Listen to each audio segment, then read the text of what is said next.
स्वागत है आप लोग का परीक्षा वाली चैनल में। आज हम लोग पढ़ेंगे भारत शासन अधिनियम 1919। इसको एक और अन्य नाम से जाना जाता है मार्टिन चेमस्फोर्ड सुधार 1919। ऐसा क्यों जाना जाता है? ऐसा जानने का कारण है कि जो मार्टिन थे वो उस समय भारत सचिव थे और चेमस्फोर्ड कौन थे? वायसराय थे भारत के। इन दोनों ने मिलकर कानून को लाया, तो एक तरह से कहेंगे कि इन्हीं के नाम से ये कानून बन गया, मार्टिन चेमस्फोर्ड सुधार। ये भी कॉन्सेप्ट उसी पे आधारित है जो मार्ले मिंटो वाला कॉन्सेप्ट है, उसी पे हम लोग इसको भी समझेंगे। देखिए क्या होता है कि कोई भी कानून बनेगा, मैं आपको पिछले क्लास से ये बता रहा हूँ कि उस समय तत्काल परिस्थिति विद्यमान रहेगी, उसी के आधार पे वहाँ से कानून बन के आएगा। आज भी ऐसा होता है जब देश में कानून लाया जाता है तो कहीं ना कहीं मौजूदा परिस्थिति ऐसी बनती है कि उस पर विधि बनाना या उसमें संशोधन करना अनिवार्य हो जाता है, इसलिए उसको वहाँ पे लाया जाता था। वहाँ से जब जरूरी होता था कि नहीं अब एक प्रकार से और लाया जाए तो उसको और लेके आया जाएगा। इसका लाने का क्या कारण था? उस समय 1917 में एक बार ब्रिटेन की संसद ने घोषणा की कि हमारा जो उद्देश्य है वो भारत में क्रमिक रूप से उत्तरदायी सरकार की स्थापना करना है। क्या करना है? क्रमिक रूप से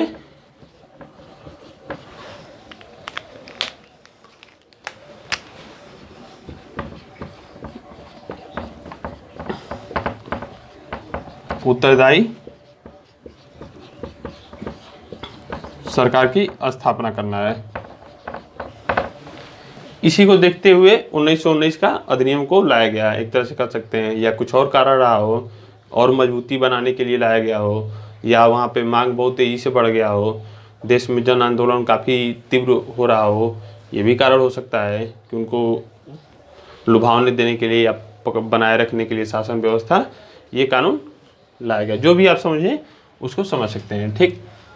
तो इसके जो प्रावधान हैं, इतना ये महत्वपूर्ण अधिनियम है कि इसके प्रावधान आज भी भारतीय संविधान में दिख जाते हैं। तो इसके प्रावधानों को हम लोग थोड़ा ध्यान से बिंदुवार उसको देख लेते हैं।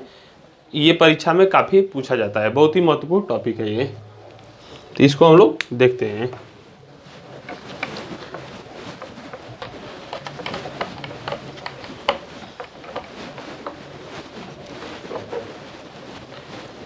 इतना कॉन्सेप्ट क्लियर हो गया कि भारत शासन अधिनियम 1919 को ही मार्टिन चेमस्फोर्ड सुधार कहते हैं। क्यों कहते हैं? क्योंकि मार्टिन उस समय भारत के सचिव थे और चेमस्फोर्ड वायसराय थे। अब इसका पहला बिंदु आता है कि इसके प्रावधानों में जो बिंदु है वो पहला बिंदु क्या है कि केंद्रीय और प्रांतीय विषयों की पहचान की गई।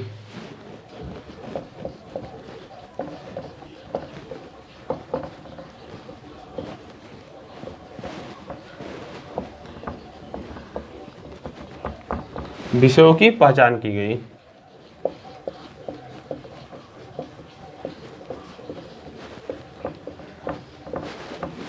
देखिए शासन प्रणाली दो प्रकार से चलाया जाता है, एक एकात्मक, एक संघात्मक।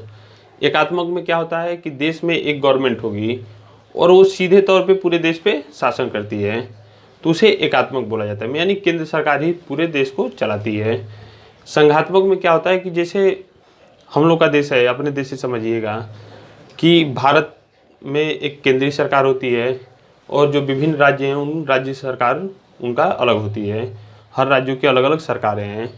तो भारतीय संविधान के द्वारा ही बाकायदे लिख के उसको केंद्र सरकार को अलग पावर दिया गया है, राज्य सरकार को अलग पावर दिया गया है। कुछ ऐसे विषय भी बनाए गए हैं जिसमें दोनों को मिलजुल के कानून बनाने का अधिकार प्रदान किया गया है। तो उसी को सूचियाँ बोला जाता है कि विषयों की जो सूचियाँ हैं कि ये विषय है, उसी को विषयों की सूचियाँ बोला जाता है। तो उस समय क्या किया गया कि केंद्रीय और प्रांतीय विषयों को, केंद्रीय में क्या था, जो गवर्नर वायसराय का जो परिषद होता था केंद्रीय स्तर पे, उसको केंद्रीय बोला जाता था।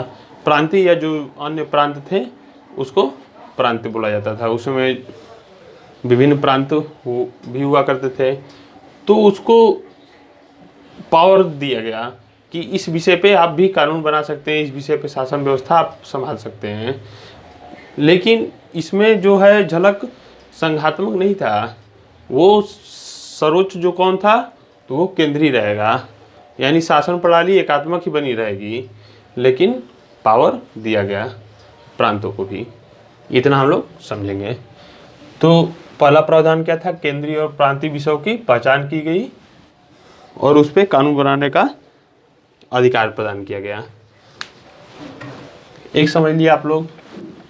दूसरा क्या है कि इसमें द्वैध शासन की एक बात आती है कि द्वैध शासन की शुभारंभ किया गया। तो द्वैध शासन में सिस्टम समझिएगा, यहीं से आधारित था, विषय से ही केंद्रीय विषय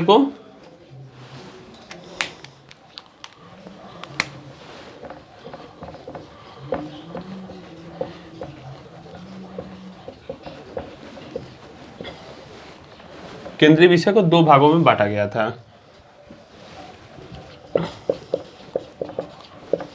हस्तांतरित, रक्षित। मैं आप लोग को पहले ही बताया कि देखिए उस समय क्या था सिस्टम, एक देश में विधान परिषद हुआ करती थी वायसराय की, जो विधायी अधिकार उसको प्राप्त था, और एक परिषद होती थी जिसे कार्यपालिका की अधिकार प्राप्त था।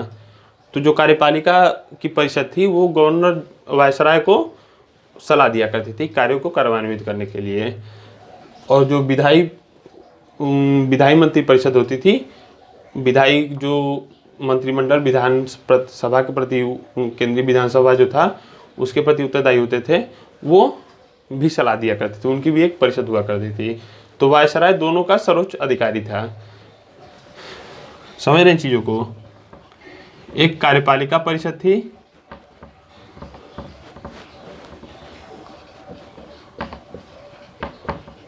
परिषद जो ब्रिटेन या कहें ब्रिटेन के प्रति जिम्मेदार थी, सामूहिक रूप से वो ब्रिटेन को रिपोर्टिंग करती थी, वो भी वायसराय को सलाह देती थी। और जो भारत में विधानसभा बना था, उसको भी, उससे जो मंत्री बने थे वो भी एक कार्यपालिका के सदस्य थे, तो वो जो सलाह देते थे वो भी वायसराय को सलाह दिया करते थे। अब सिस्टम समझिएगा, ये जो परिषद से, कार्यपालिका की जो परिषद जो ब्रिटेन से आए हैं वो सलाह दे रहे हैं, उनको रक्षित विभाग में रखा गया और इनको हस्तांतरित विभाग में रखा गया। जो भारत के मंत्री थे, मंत्री स्तर जो भारत के विधायिका के प्रति जिम्मेदार थे, उत्तरदायी थे, उनको इन विषयों पे कानून बनाने का अधिकार दिया गया। तो इन विषयों में क्या अंतर था, तो जो रक्षित विषय था उसमें जितना भी महत्वपूर्ण विभाग था उसको प्रदान किया गया था। जैसे इस समय सेना हो गया, तो ये सब विभाग उनको दिया गया था, सेना, वित्त, जितने भी मुख्य रूप से विभाग होता है। और जो हस्तांतरित विषय था वो जो भारतीय विधान सभा के मंत्रीगण थे, यानी जो कार्यपालिका थे, उनको इन विषयों पे कानून बनाने का अधिकार प्रदान किया गया था। तो इतनी चीजें इसमें शामिल की गई। तो इसी दो प्रणाली को ही द्वैध शासन के नाम से जाना गया। विभिन्न अधिनियमों में द्वैध शासन अलग अलग प्रकार से दिया गया है, तो इसमें ये था द्वैध शासन।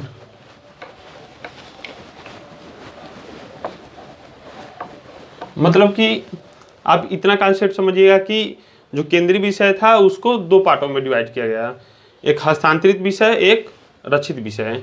हस्तांतरित विषय में कौन कार्य करता था, जो विधानसभा के प्रति, जो हम लोग के देश में विधानसभा स्थापित थी उसके प्रति जो उत्तरदायी होता था, वो उस पर कानून बनाता था। उसके जो कार्यपालिका के सदस्य थे वो कानून बनाते थे, कार्यपालिका के सदस्य यानी कि जो मंत्री।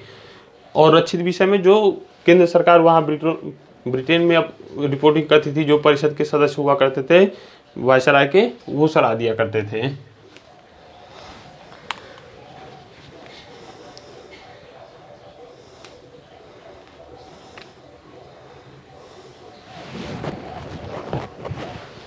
उसको रक्षित या आरक्षित भी बोल सकते हैं आप लोग, आसान भाषा समझने के लिए, जब न समझ में तो आरक्षित, आरक्षित विषय। अगला क्या प्रावधान था कि उस समय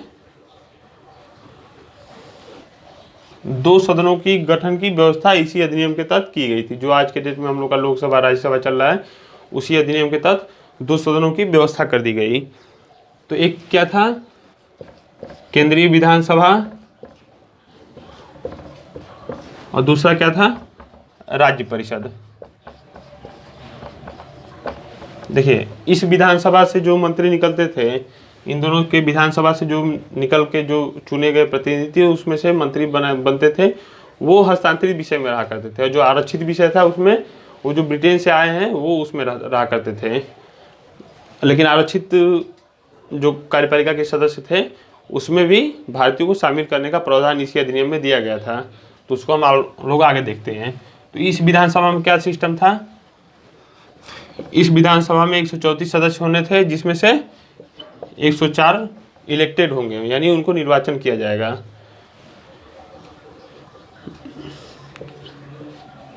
30 से मनोनीत होते थे। राज्य परिषद में क्या सिस्टम था, राज्य परिषद में पूरे 60 सदस्य थे, जिसमें से 34 इलेक्टेड थे और 26 नॉमिनेटेड थे। नॉमिनेशन कौन करता था, तो वायसराय किया करता था।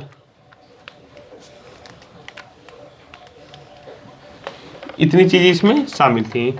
इसी के आधार पे आज भी हम लोग का देश का शासन व्यवस्था चल रहा है। जो लोकसभा राज्यसभा है, संसद है हमारी, यहीं से इसका प्रादुर्भाव हुआ था।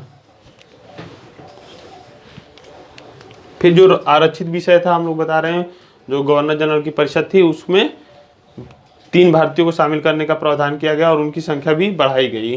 पूरी की संख्या बढ़ाई गई और 3 सदस्य, भारतीय न्यूनतम सदस्यों का होना उसमें अनिवार्य किया गया।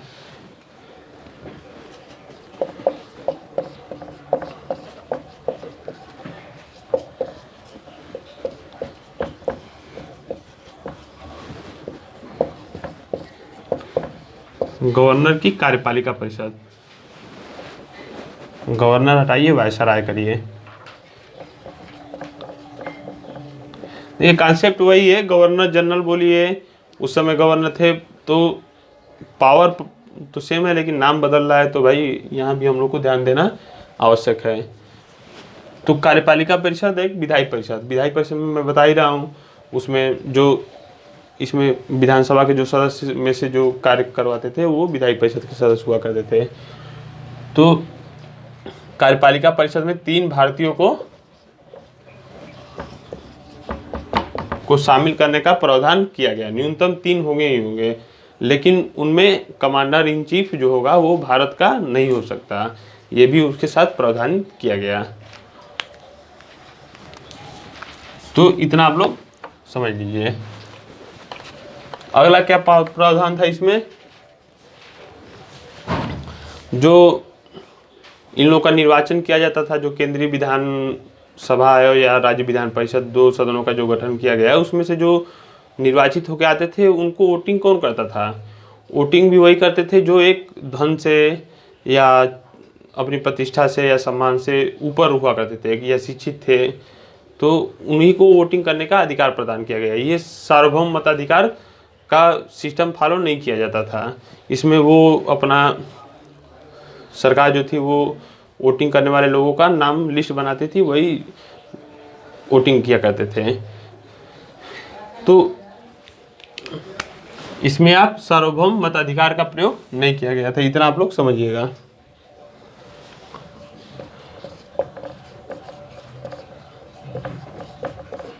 संपत्ति, शिक्षा,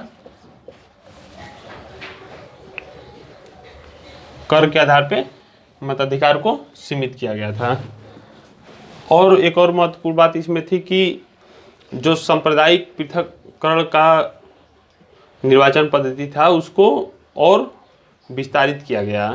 हिंदू, मुस्लिम, सिख, ईसाई को कौन वोटिंग करेगा, हिंदू को हिंदू वोटिंग करके भेज सकता है, मुस्लिम को मुस्लिम वोटिंग करेगा, सिख को सिख वोटिंग करेगा, ईसाई को ईसाई वोटिंग करके भेज सकता है। तो जो आपसी वैमनस्यता है उसको उन्होंने बनाए रखा। कहा कि यहाँ पे जब तक ये चीज़ नहीं रहेगा तब तक हिंदू मुस्लिम आज ही लड़ाई नहीं चल रही है, वो उस समय से भी वो लोग फ़ायदा उठाया करते थे। देख रहे हैं कि देश में लड़ाई उसी की है, तो कह रहे हैं क्यों नहीं इसका फ़ायदा उठाया जाए। भाई उनका नीति ही था कि फूट डालो राज करो, तो वही नीति फॉलो करके उन्होंने उसको और भी विस्तारित किया।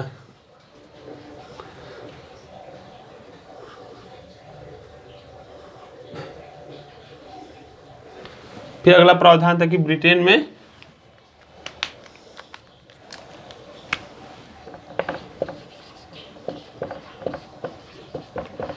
उच्चायुक्त की स्थापना की गई। पहली बार किसी उच्चायुक्त की स्थापना की गई। भारत देश का उच्चायुक्त कहाँ रहेगा? ब्रिटेन में रहेगा। ब्रिटेन में पहले से ही एक भारत सचिव का पद हुआ करता था, जिसकी सैलरी यहाँ से जाया करती थी। अब उच्चायुक्त साहब की भी सैलरी यहीं से जाएगी। जो भी खर्चा होगा शासन व्यवस्था में, प्रणाली में, आप जाएंगे, तोड़ेंगे, नुकसान करेंगे, तो वो पैसा भी रिकवर यहीं से होना था। तो ब्रिटेन में उच्चायुक्त की स्थापना की गई और इसको क्या कार्य करना था? तो जो भारत सचिव का कार्य था उनमें से कुछ बचे कुछ कार्यों को ये किया करता था, कुछ बांट दिया गया, इसको भी कुछ अधिकार दिया गया। तो इतना आप लोग समझिएगा।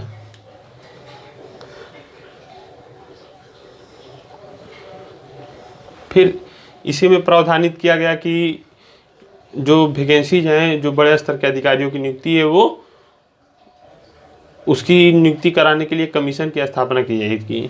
तो देश स्तर पे लोक सेवा आयोग के गठन की प्रावधान था।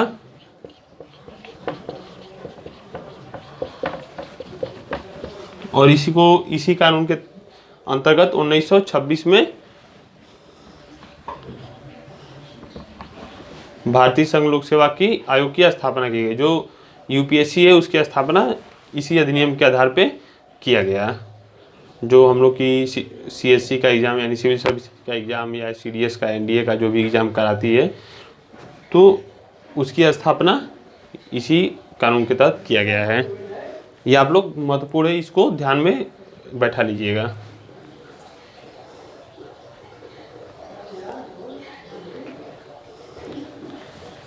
और आखिरी इसका सबसे महत्वपूर्ण प्रावधान क्या है?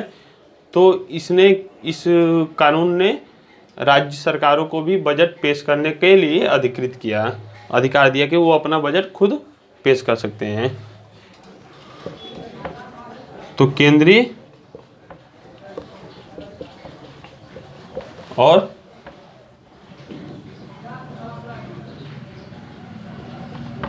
राज्य के बजट को अलग किया गया और राज्य सरकार को अधिकार दिया गया कि वो अपना बजट पेश कर सकते हैं, यानी उनको अधिकार वो प्रदान हो गया है इस अधिनियम के तहत। तो इतनी चीज़ें इसमें महत्वपूर्ण थी। बाकी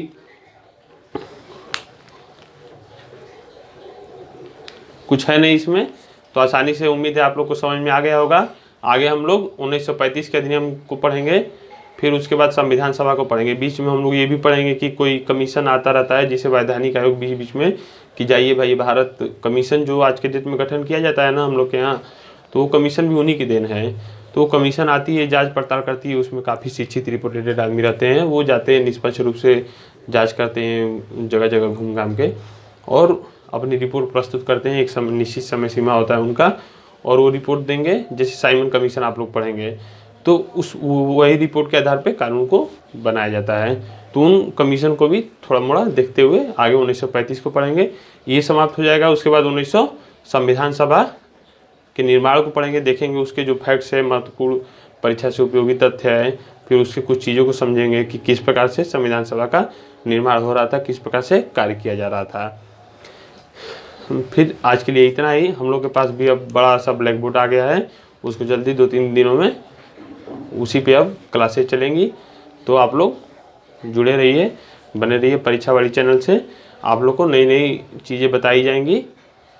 ठीक है, आज के लिए इतना ही। धन्यवाद।